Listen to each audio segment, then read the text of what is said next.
And joining us now is the new assistant coach at Texas. Of course, longtime great player in Notre Dame, played in the NPF, was the head coach recently at Ball State. Speak of Megan Bartlett joining us here on In the Circle. How you doing? I'm doing great. Thanks for having me, Eric. Good. How is the new settings in Austin treating you here since obviously your big move? Warm and sunny. 300 days of sunshine here. So while Indiana was lovely, that's a little bit different.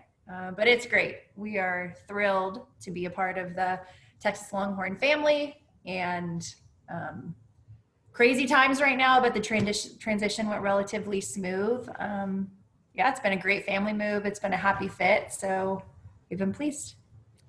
So what's it been like, obviously now joining Coach White? You get to familiarize with your players. It's been a unique fall, obviously, with everything that's been going on. What has the fall been like for you? Well, we were really pretty blessed. We were lucky enough to not have one positive case of COVID, so we got our fall season in. We definitely miss playing the games, that's for sure. It's always nice, the kids you're working with and training every day, to get to actually see them compete. What's going to happen when the lights come on.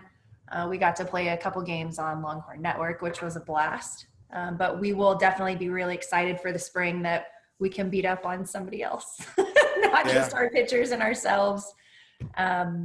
But really, I think academically, that was probably the most challenging part for the kids. Online class is tough and it has its challenges. I'm sure the same way it does having to, work behind your computer every day, but they did a great job. It's a great group of kids. So we're pretty excited. Yeah, what has it been like for you now, getting to know the players and having a new role, if you will, after so many years running your own program. Now you're working for Coach White, but you're also getting to, learning some new players.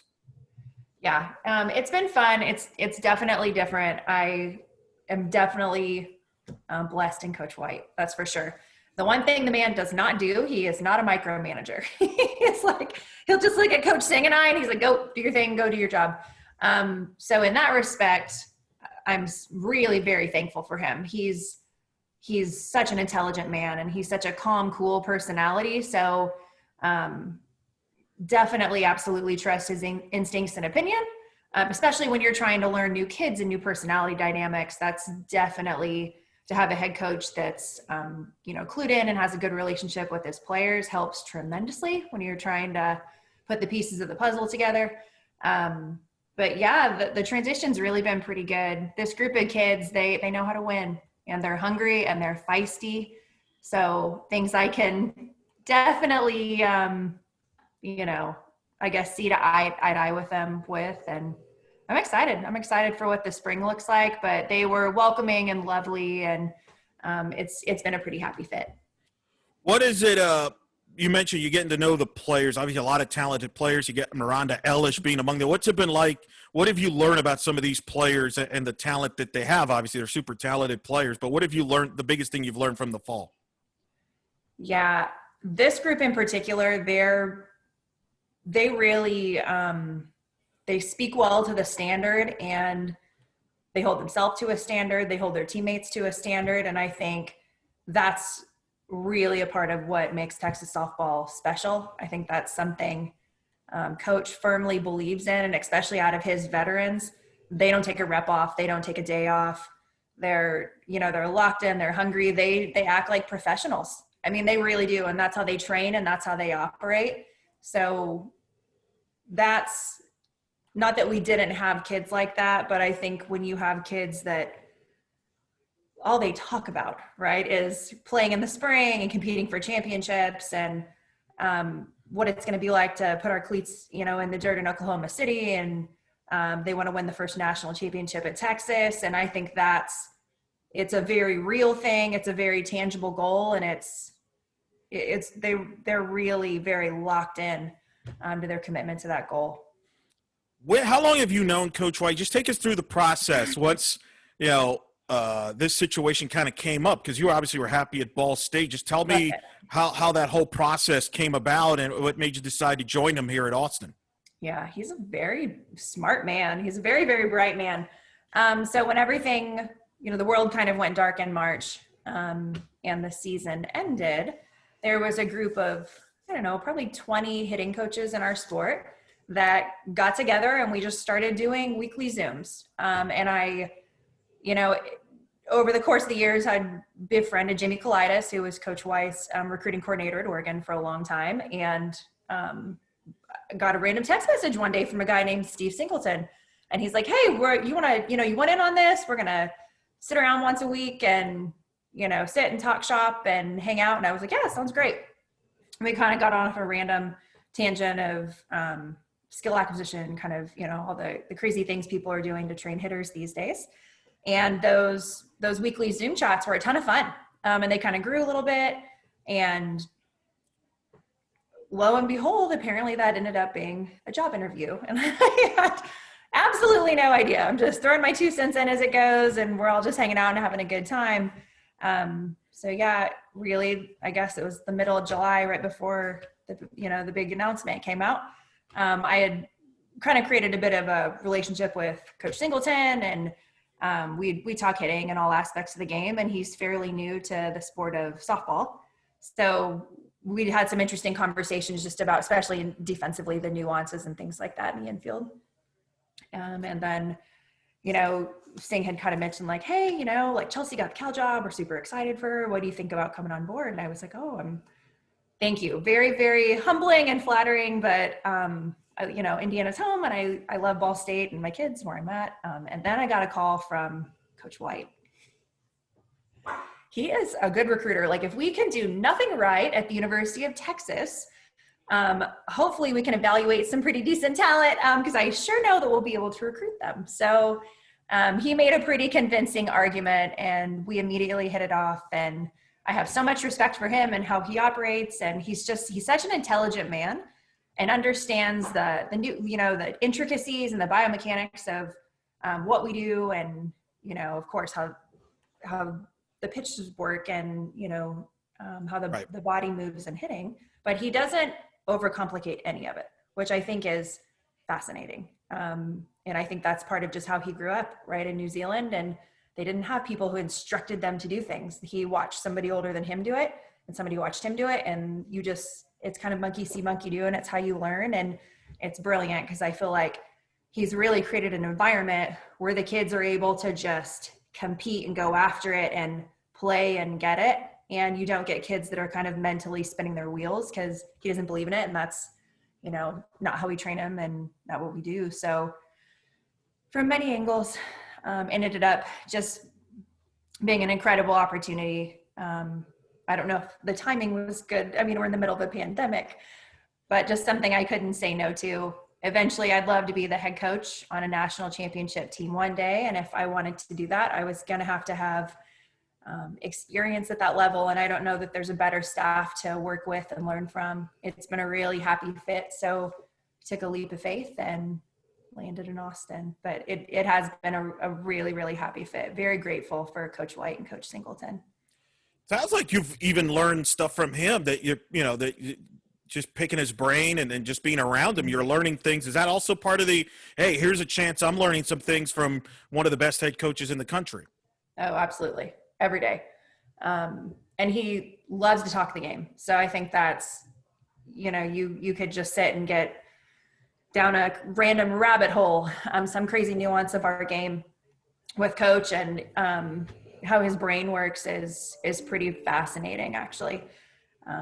So yeah, it's every day we laugh. Like we really do have a ton of fun as a staff. You can imagine that's 3 pretty big personalities between me and Coach White and Coach Singleton. So we're never bored in the office. We're never bored at the field. The kids never know what's getting thrown at them next. So they will definitely be able to deal with, I think, whatever comes at them in the spring. You mentioned Coach Singleton. He's part of your obvious staff. What's he been like to work with, and what is bringing to the staff? Yeah, he's an extraordinarily talented coach. That was, later in July, one of my first days at work. Coach and I were kind of sitting around chatting about life and what life was going to be like and all things Texas softball. And that was one of the first things I said to Coach, that like Sing was an incredible pickup out of the baseball world. He really was. He does so many things well. He's an excellent evaluator of talent. He can recruit. He knows the swing inside and out. And he really does have a really nice rapport with the girls and with the team. And the fit's been great. So I'm like, God, just really does everything well. And where did you find him? He's like, I don't know, you young ones, you just keep falling in my lap. I don't really know what else to tell you. But yeah, Coach White, he has a way about him. He's always had amazing assistants and surrounds himself with pretty good people. But Steve Singleton is talented. He's very, very talented. Hopefully that we stay in a little super staff for a long time and the three of us get to win a lot of, championships together, but he'll have the opportunity to really do whatever he wants. He's very, very good at his job. Tell us a bit about your role then, because obviously you've been a head coach. Now you come in, you met Steve, kind of runs the offense a little bit. What's kind of your role here, and how does Mike see your role in there? Because he knows you've been a head coach, so I would imagine it's like an extra. He probably picks your brain a little bit on some things as well. Yeah, it's been a cool conquer and divide.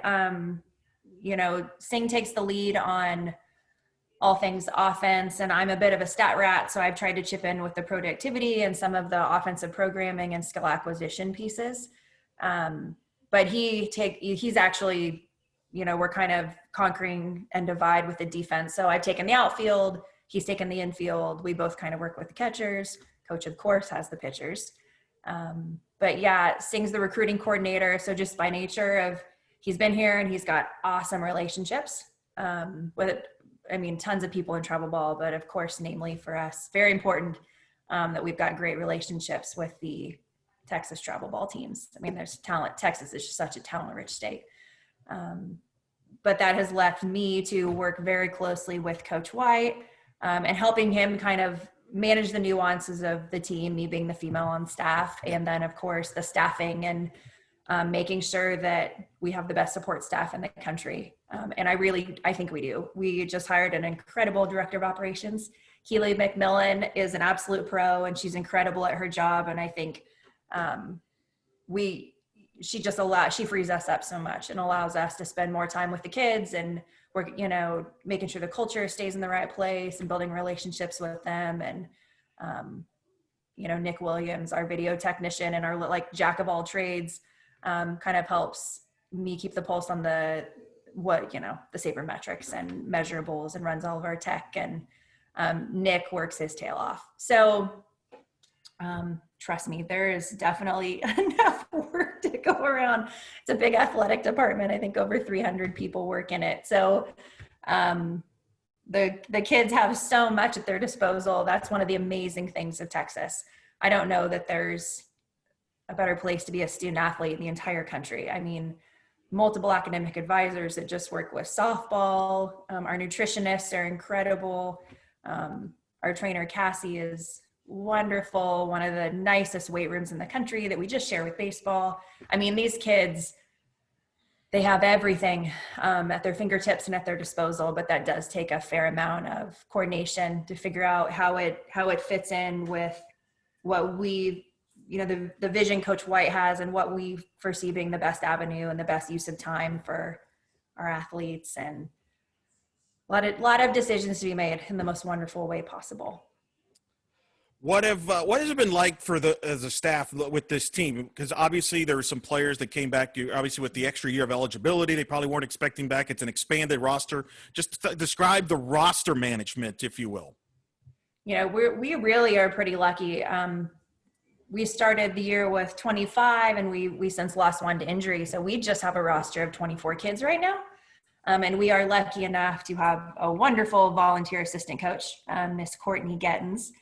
So we do have that fourth set of hands. So definitely it's going to be hard to get on the field. The super seniors are excellent and they could step in and play and, Athletes Unlimited tomorrow. Of course, those are three extraordinarily talented kids. But they just have to compete and grind and work. And the kids, I think, the older ones to the babies, the freshmen, they've handled it wonderfully. I mean, the expectation at Texas is that you're going to be a superstar to get on the field because the whole team is a bunch of superstars. So I don't know that it wasn't anything the young kids weren't organically kind of ready for or expecting.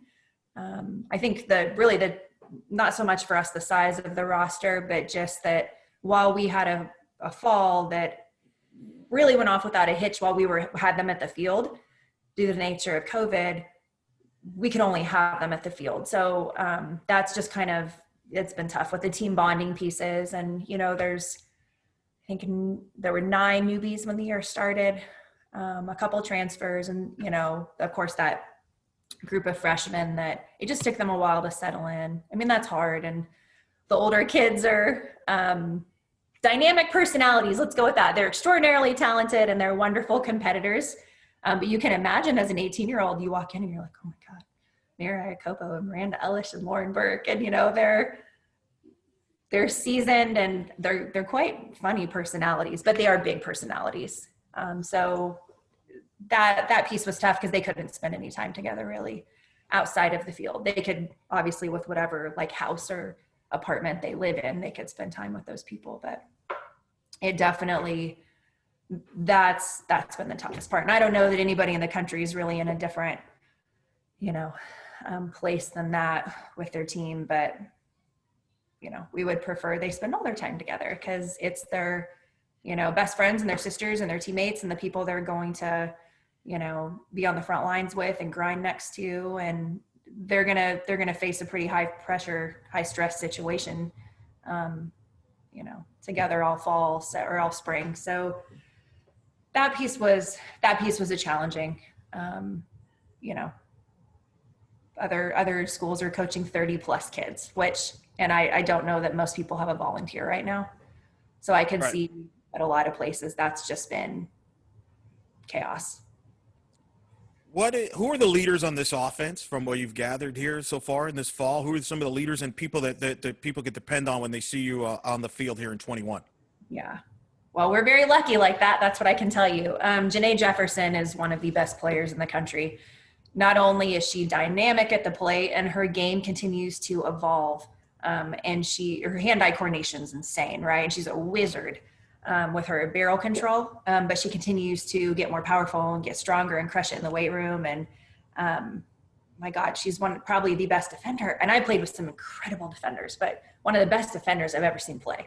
That kid just her instincts are incredible, and she's seeing the next play before it happens, and amazing range and a really, solid glove. And so she's a ton of fun to watch. I think Janae out of the leadoff spot is going to be pretty dynamic.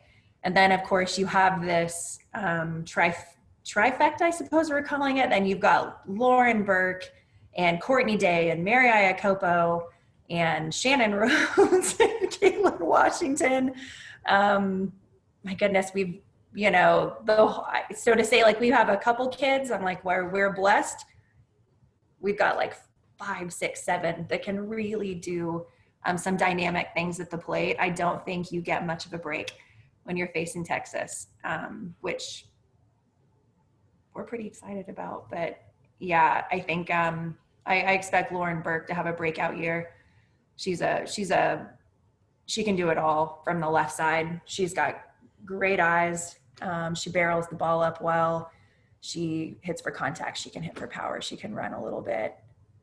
Shannon Rhodes is one of the best all-around athletes I think I've ever gotten the opportunity to coach. She's pretty incredible. And then Mariah Copo, oh my gosh, what an absolute competitor. The lights come on, and for a kid with really an impressive talent level anyway, she's the shark, right? She's the one that can smell blood in the water, and she just gets better in a big moment, and which is just special. I mean, I don't. It's unbelievable. And then of course you've got a great player in Miranda who can do both hit and pitch. What is talk about her, seeing her now up close here in the fall and what she brings, because everybody's gotten to see it, but now you get to see it up close. Yeah, that chick's beast mode. She's so strong. I think there was one point like early in the year, and we probably spent 3 or 4 weeks just letting the kids, almost like baseball spring training, right? Like we were doing a lot of like controlled baseball BP, where you've got like a group kind of hitting like front flip or BP, and another group defending, and another group just kind of doing pushes, reading ball flight on the bases. Just to really, you just, based on COVID, we didn't know who was doing. I mean, you kind of know, but you just don't know what the kids have access to, right? When they're not with us and they're not at campus. And there was one point somebody flipped her 10 balls, and I think she hit 8 of them. Like she almost hit my truck.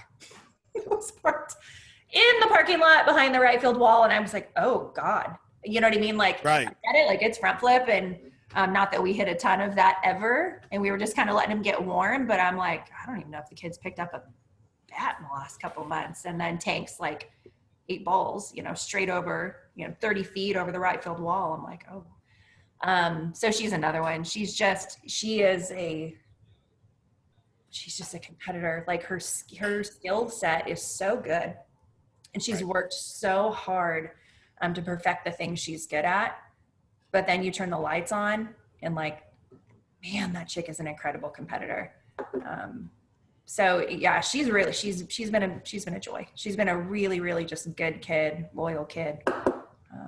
Excited for her. Excited for what the 5th time under the sun looks like. Yeah, exactly. It's going to be tremendous to see her again. We're speaking with assistant coach Megan Bartlett here on In the Circle. I'm getting used to saying that, assistant coach there. I know. Is that something you're still getting used to? Give me your kind of, once you've gotten to Austin and you've got now the new title, has there been times where you've kind of instinctively thought as a head coach, or thought about, oh wait, I'm not the head coach here. Like this is different. Like, have you kind of had that at the beginning? Oh yeah, of course. And then I just pick up the phone. Okay, coach, this is what I'm thinking. What do you want me to do? And sometimes it's like, yeah, do it. Or sometimes it's let's sit on it. And half the time I feel like he just gets the big eyes and kind of laughs. So yeah, I mean, the reality is that I'm so grateful to be here. And I think I'm going to learn so much, from Mike White, but it's his program. So yeah, there are instinctually some things that like my gut reaction would be to do X. But we have a really good relationship, and we stay in, pretty close contact. We both did a personality assessment this week, and we found out that we are both Eagles. So I'm like, I don't know if that's a good thing or a bad thing, because we're going to be pretty instinctually, I think, spot on with like how we react to situations. Right. And when that's really good, it's probably going to be amazing. And when we both get super competitive and get our dander up, like, we're going to have to just, well, he doesn't have to do anything. He's the head coach. I get to tamp it, and make sure I stay calm and cool. And, but yeah, I mean, of course it'll be different. It's going to be different, but unique. Yeah, but it's been good. It definitely has been good. I can bring a lot of value to Texas softball. And at the same time that, my goodness, he was one of the best players in the world for a long time, and he's won championship after championship. And I want to know how his brain thinks, and I want to know why, he'd make a certain decision or react a certain way, with a kid or with an issue. And it's been nice, because in that way he's very open, with Coach Singh and I. So it's been great to learn from. The tradition that you obviously there at Texas speaks for itself. Kat Osterman, Megan Willis. I mean, the list goes on and on. I mean, I know Coach White's talked about the facilities and the upgrades that's going on. What's it like with the facilities there that they're working on, and that tradition there that you're wearing? I mean, you're wearing the colors right now. Yep. Oh yeah, of course. Always rocking it. Yeah, the tradition, it's unlike any other. I have definitely spent most of my career in places that we're going to outwork our resources, and we're going to do more with less. And now it's a little different. Like, the expectations are you're going to do everything and you have more. So yes, the new facility is absolutely spectacular. The kids have a brand new indoor training facility. It's got a pitching lab. It's got 3 indoor tunnels. They have, 3 eye hacks, tons of gadgets and things I don't know how to work. Thank God for Nick. It'll have hit tracks, and then of course we've got an absolutely beautiful stadium. And the playing surface is spectacular. And the support staff here, the athletic department here, it's very student athlete and coach focused. Like their job is, and they were very clear about that when I was being hired. They're like, our job is to find a yes, and our job is to find a way, and our job is to give you all everything that you need to be successful. And so far, they've continued to make good on that. So I'm getting used to it still. But they're definitely good problems to have, especially what's going on in the world right now. And Texas is a special place, but there's definitely an extraordinary amount of expectation involved. You will win, and you will not only win championships and big championships, national championships, but that you will put smart, strong, capable, bright young women out into the world when you do it. How have you changed since your time as the head coach there at Ball State? How have you grown? How has that kind of set you up for this position? And reflecting back on that, your time there. Yeah, Ball State, it really did teach me a lot. I think that the most important thing it taught me was the value of having the right people around you, recruiting the right kids, and having a really strong culture. Because when you have those things, you're going to be able to not only really enjoy what you do day in and day out and the people around you, but you really do weather a lot of storms together. And that piece is important to me. So I think that was the most important thing Ball State taught me, I think, on a professional level for me personally. I got to roll the dice on some things and really, I think, find my identity as a coach, which self-admittedly probably cost us some wins, especially early on in the first couple years at Ball State. But I do think by the time we got to years 4 and 5, the program was far, far better for it. And of course, for me personally, I feel like by the time, my number got called to do things on a national stage, I feel very prepared for it. And that's nice. So I think the last thing Ball State probably taught me was to have some level of chill, on the field, off the field, that not every single thing, needs to be a confrontation. And especially, I think, in-game management, that I'm just naturally like a feisty, fiery, firecracker type personality. And some of that is great. And in the right moment, it's super valuable. But the flip side of that is especially as a young coach, I would get frustrated really easily and get huffy and get a little snappy. And you have to, as a head coach, you have to constantly be aware of your kind of intensity level. And for me, that's what it was, that if I'm at a 5, that's most people's 8 or 9. And they're like, oh my God, what's wrong with her? Like I could have been happy and totally fine. But if I'm just like, I have that energy about me that it's like, it's radiating off of me. It didn't send the right message. It just constantly made the kids, I think, feel like I was mad or something was wrong or I was disappointed. And that was another product of having lovely, wonderful kids, is that they constantly want to please you. They want to be great. And the organic nature of our sport is that it's a game of failure. So I definitely had to learn to watch my tone and watch my body language and just stay unfailingly positive. I don't know. And again, naturally in the recruiting process, you tend to recruit kids that make sense to you or your personalities mesh. And for me, you can imagine that's very type A, highly driven, type personality. And I don't know how long it took me in coaching to just figure out that a big moment would happen, a big at bat, we wouldn't get the result we wanted. Or, kid would swing at a pitch I didn't like, whatever it was. They didn't need me to yell at them. That's actually the last thing in the world that was helpful in that moment. The kid wanted nothing more than to get the job done. She didn't get it done. What she needed was just a pat on the back. You're okay. You've got this, right? We're going to crush that first pitch the next time it crosses the plate and go get it. Just so not riding the emotional roller coaster, I think, was the last thing. But just the value and the power in a kind word, in a calm word, that showing kids your belief in them, right? That's your belief in that collectively we're going to get this done. You're going to be fine. On to the next. It's a game of failure. You're not going to bat 1,000, right? You're not going to hit every RBI in a year. That's not how this works. Um, oh gosh, I guess we could go down this rabbit hole for a while. I learned a lot in 5 years. I mean, you're so young. Could you see yourself being a head coach again down the road if that's the avenue you want to pursue? I mean, I know it's kind of you just started as an assistant, but I Yeah. mean, what do you see as your future? Do you see yourself staying as an assistant, or could you see yourself looking at? I mean, you've got a unique perspective. You've played the game. You've served now every role as a coach, so you've got a perspective where you know everything that kind of entitles each position in softball. Well, I'm curious, is that something down the road you could revisit?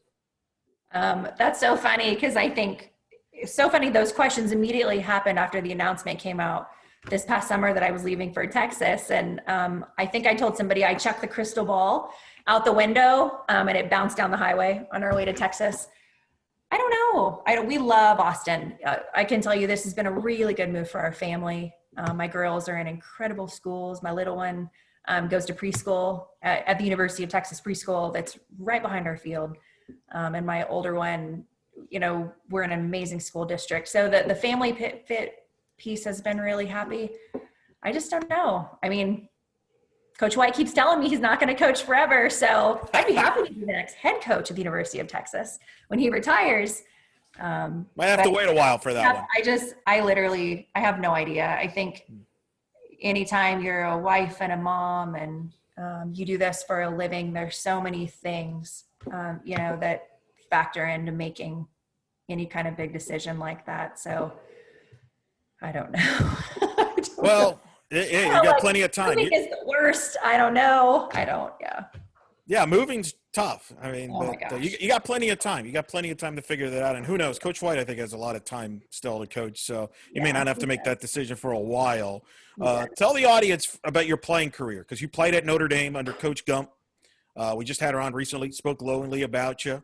You also played professionally. So just tell the audience that may not be aware of that your playing background, playing at Notre Dame, great career there, and obviously in the pros with in the NPF. Yeah. I grew up in Southern Indiana, played 4 years at the University of Notre Dame. Coach Gump's first 4 seasons as a head coach. So she recruited me. She was the pitching coach. I was not a pitcher. You can imagine. But Liz Miller recruited me. And then, of course, she retired and Coach Gump got to take over for the wonderful Liz Miller. And she's a wonderful woman. I can tell you that she is kind and she is smart. And she always, you know, it's so funny that I listened to that podcast after you did that with her. And you asked her one of the things that, you know, how she'd changed over the years as a coach. And she had said early on, I was so worried about winning and I was going to do anything to win. And I was like, don't get me wrong, she's feisty and competitive, but I was like, I don't know. I think she, you know, like she's just a competitive person. I had a great experience under her. I learned a ton from her, and not just about the sport of softball, but being a young mom and figuring it out. Like, I love to tell the story that, you know, my class is, she had Brady my freshman fall. So it's crazy to think Brady's a freshman in college right now. That's, you know, her oldest son. That's just crazy. But there were points where like we'd be catching a connecting flight somewhere and it was like, Steph had the baby, I had the stroller, Carrie had a pack and play, and we're just like sprinting to the next gate because we weren't going to trust, you know, the freshmen with any of those things. And it was crazy and it was chaos. And I remember that first year and things you don't think about when you're 18.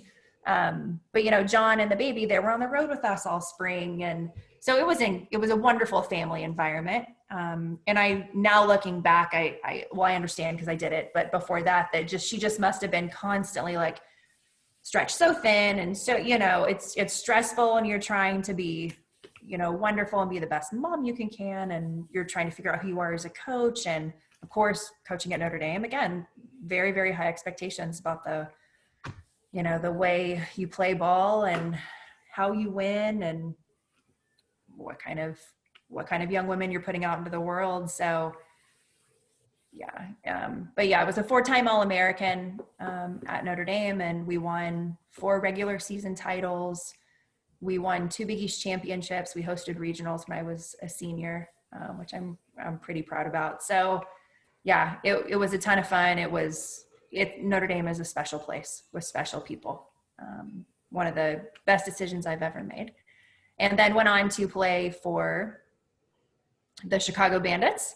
While I was doing my first coaching job, I got my MBA at Loyola Chicago. I got to work for the great Yvette Healy, who, you know, I'm sure has been on your podcast before. Yep. He's this day a dear friend, and she's dynamic. Yvette is charismatic. She's bright. I had an incredible experience working for Yvette. And actually at the time, I thought I was going to run big hospitals for a living. So didn't even think I wanted to coach, but just funny how life works. And I feel like I had such an amazing experience under her that got pulled back into the game again under Lindsay Chenard, who she had coached at DePaul, who I played with on the Bandits, who, you know, Eugene Lenti coached all of us. It was just, I put on the Blue Demon garb for a while when I graduated. I feel like I did nothing but, like, you know, the DePaul Blue Demons were like my world, my people for a while. And Lindsay was a dear friend of mine. I got a law degree while I, you know, spent 5 years coaching at Northern Illinois. And what a wild ride that was. You know, Lindsay Chenard was just a dynamic young coach and was just grinding and working her tail off and did a great job turning that program around. And then took off to Europe for a couple years, came back and got to spend a year at Purdue under the wonderful Kim Schutte, and then spent 5 years at Ball State. So it's been a wonderful road. I think the common denominator of all the places I was at, I have been so blessed in my mentors, truly. Every single one of them, I feel like I learned so much from. They're my dearest friends. They're people I still talk to all the time, but I definitely am not the person and, you know, coach, wife, mom that I am without those people. So I have been influence. It was a big influence on you, right? Like, you're probably not a coach today if it wasn't for those people. Oh, probably not. And I love my job. I would trade it for nothing. And I think I can literally hear like Deanna laughing as she's listening to this because I like had no patience, as you can imagine. I was like, you know, back in the day, I'm like, please don't make me work camp. I don't want to talk about softball. I literally don't think I had one appropriate intangible to be any good at this job.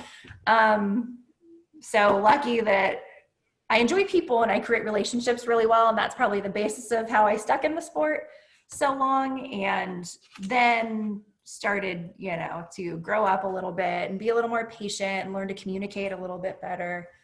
And then you know, understand the X's and O's and how our games changed and things like that. But yeah, it's a wild ride and not a place I ever thought I would be. And I love it. I love what I do. I couldn't imagine doing anything else. You mentioned the law degree. Has that helped you out in like arguments with umpires on the field? You know what? I am really kind of bad at that. I feel like I lose with the umpires all the time. But yes, the law degree has been insanely helpful. I think that could be a whole different podcast, right? That in a whole different conversation, but man, just the world of athletics anymore, there's an element of big business to it. And I think just being like a very diligent kind of documenter and making sure you're an excellent communicator, not just up the food chain with your bosses, but how you interact with your student athletes. Oh yeah. It's so funny that degree in particular, I'm sure there hasn't been a day that's gone by since I passed the bar that I haven't used some sort of like, you know, some sort of learning from it. My brain just ticks a little bit differently. Oh my gosh, hiring and contracts and just everything. It definitely, you know, changes the way your brain ticks for sure. I like the fact you said that we have to do another podcast about it because I'll take you up on that. That's definitely a deal because that's fascinating. You're not as we've mentioned before when you previously weren't. You're not the only one in the coaching fraternity that's, you know, has a law degree, which is kind of fascinating to me that the combination of the two there come into play. But I'll leave you with this kind of as you get set now for the spring and the calendar takes, and there's certainly so many uncertainties out there with the schedules and all that, it is what it is. As far as what you all can control, what's going to be the keys internally for your team to be successful and accomplish the internal goals you all have for this 2021 version? That's so funny. Our internal keys, of course, I think just to compete well.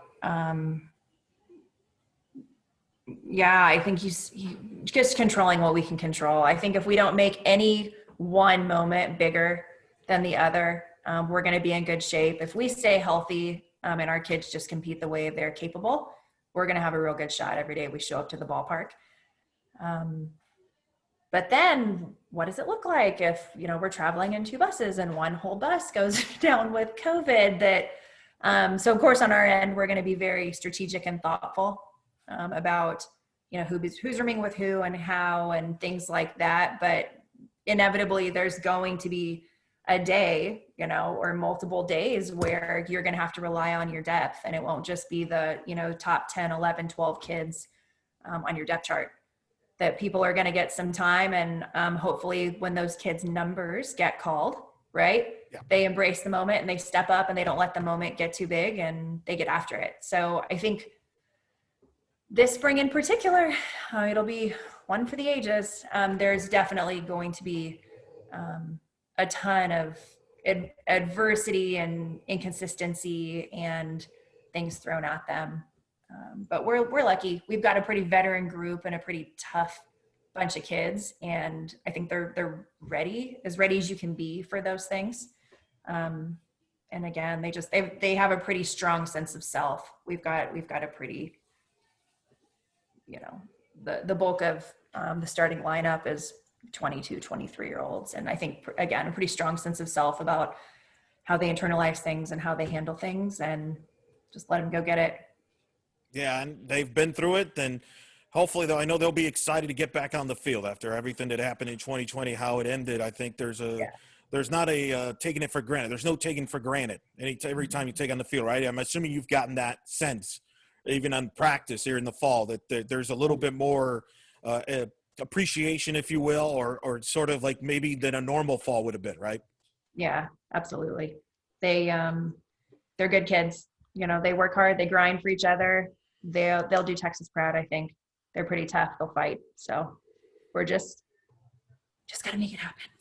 Everybody's got to stay diligent, wear their masks, and let contact tracing do its job, even though I'm sure that'll be a little bit painful for all the coaches across the country this spring. But hopefully we get to the end goal if we get through a big bulk of the season and, the championship happens, the NCAA tournament goes off without a hitch. And that's the goal. That's what we're all working for. Well, we're excited for you. Like I said, Megan Bartlett, assistant coach at Texas, joining us here on In the Circle. Congratulations on the move. And exciting. I'm looking forward, and we're all looking forward to seeing you all on the field here soon in 2021. And like I said, happy for you and your family, like I said. And appreciate you joining us. I know it's a busy time, but it was good to catch up, and we'll definitely do this again. Well, now next time we'll have to talk about the law. Yes, we should. I have a couple ideas of people we can pull into the mix, into the conversation. It can be really interesting. I like that. You're like thinking as a producer. I like this already. Maybe you got a future in media as well. You never know. Oh, y'all work too hard. Megan Bartlett, assistant coach at Texas. Thanks, Coach.